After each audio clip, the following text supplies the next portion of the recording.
안녕하십니까, 박병욱입니다. 의대 교수들마저 정원 동결 주장, 결국 밥그릇 본색인가, 이러한 자의 한국 경제에서 올려놨는데요. 암 환자 등 중증 환자 단체들의 모임인 한국 중증 질환 연합회가 어제 연 기자회견을 보는 사람의 마음을 무겁게 했다.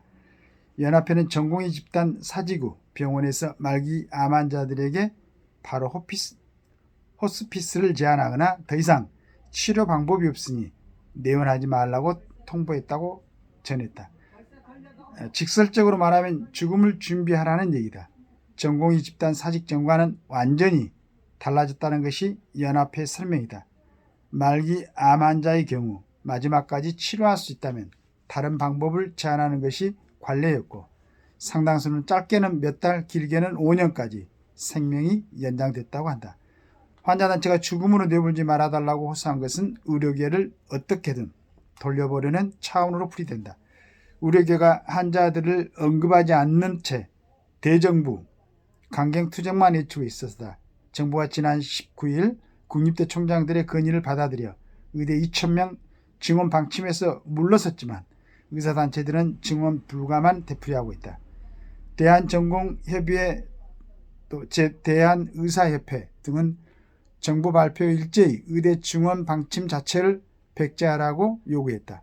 여기에 모인 40곳의 의대 교수단체와 의대 대학장들도 의대 입학 정원을 동결하라고 주장했다. 특히 의대 교수들과 학장들은 젊고 강경한 전공의들과 정부사회에서 절충점을 찾아 의료 대란 해소를 위한 핵심 역할을 할 것으로 기대됐지만 지금까지는 전혀 부응하지 못하고 있다. 이 때문에 이번 주 발족할 예정인 대통령 직속 의료계획특별위원회도 파행이 우려되고 있다. 이 위원회는 6명의 정부위원과 20명의 민간위원으로 구성됐지만 민간위원 중 핵심인 의사들이 참여하지 않을 공산이 크다.